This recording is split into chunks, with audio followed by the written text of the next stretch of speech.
Place maintenant à la rubrique culture de votre 64 minutes. Demandez le programme, c'est avec Estelle Martin. Et pour commencer, un hommage à Romain Gary. Monsieur Père Quist, quand nous vous avions offert l'hospitalité en Afrique équatoriale, vous étiez supposé venir en mission scientifique. Mon devoir est de protéger toutes les espèces, toutes les racines vivantes que le ciel a plantées dans la terre. J'ai lutté toute mon existence pour leur préservation. L'homme détruit les forêts, empoisonne les océans, contamine l'air que nous respirons par des radiations. Les océans, les forêts, toutes les races d'animaux et l'homme sont les racines du ciel. Empoisonner ces racines, et l'arbre dépérira et mourra. Les étoiles s'éteindront et le ciel sera détruit.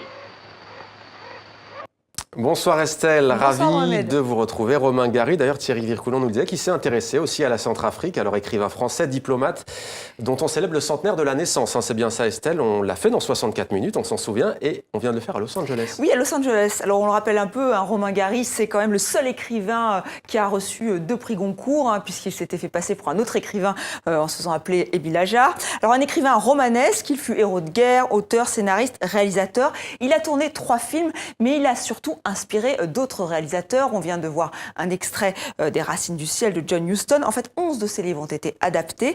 Et Les Racines du ciel, c'est son premier prix Goncourt, un livre publié en 1956, année de sa nomination au poste de consul général de France à Los Angeles. Et Los Angeles qui lui a rendu hommage via le consulat de France, avec donc un focus sur ses années hollywoodienne. La Cinémathèque américaine a organisé une rétrospective sur Romain Gary dans ce cinéma d'Hollywood Boulevard.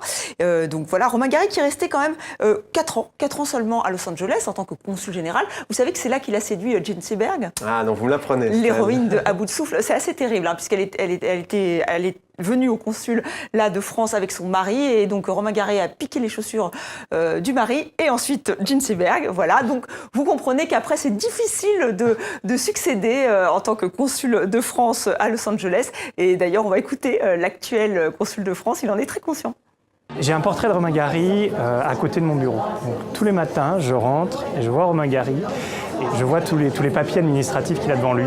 Et je regarde ceux que j'ai devant moi. Et tous les matins, je me rappelle de cette phrase qu'il a dans La promesse de l'aube, où il dit que sa mère, quand elle s'était rendue compte qu'il n'avait aucun talent spécial, s'était dit qu'il n'y avait plus que la diplomatie. Et je pense la même chose. Voilà, les diplomates doivent apprécier. Alors, propos et images recueillis par nos correspondants à Los Angeles, Didier Alouche et Cécile Delarue. Et je vous invite à lire ou relire La promesse de l'aube, évidemment, mais aussi Le sens de ma vie, livre entretien accordé par Romain Gary à Jean Fauché, journaliste de Radio-Canada. C'est son ultime témoignage et c'est paru aux éditions Gallimard.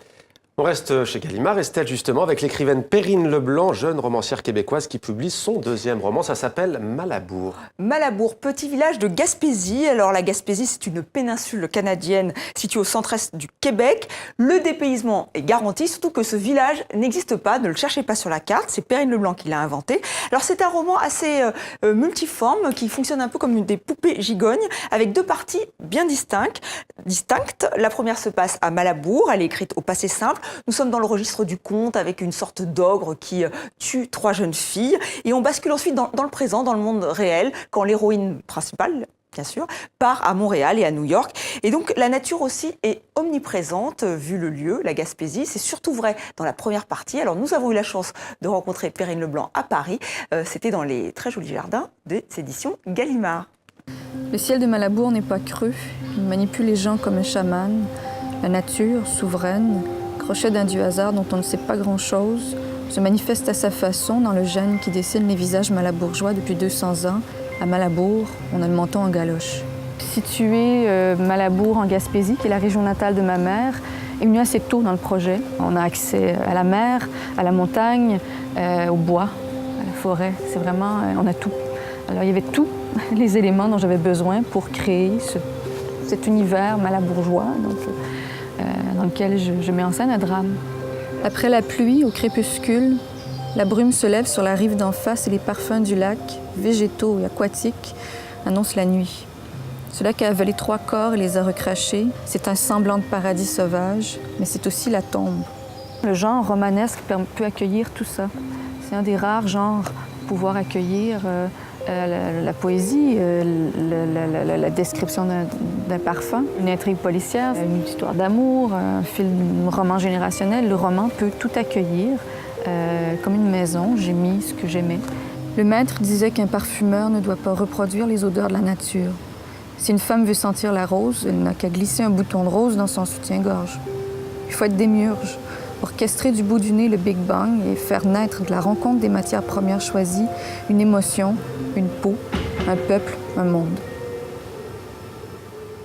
Voilà, Perrine Leblanc est aussi passionnée par les odeurs et par le parfum. Elle a d'ailleurs passé pour ce livre un stage d'une après-midi chez un artisan parfumeur. Et sachez enfin que son premier roman, L'Homme blanc, va être adapté au cinéma. Et c'est elle qui va écrire le scénario, un exercice qui l'amuse beaucoup. Elle dit que ça va être extraordinaire. À suivre. Plus que 10, Estelle, et Perrine Leblanc égalera Romain Gary. C'est tout ce qu'on lui souhaite avec 11 adaptations. Merci à vous, Estelle.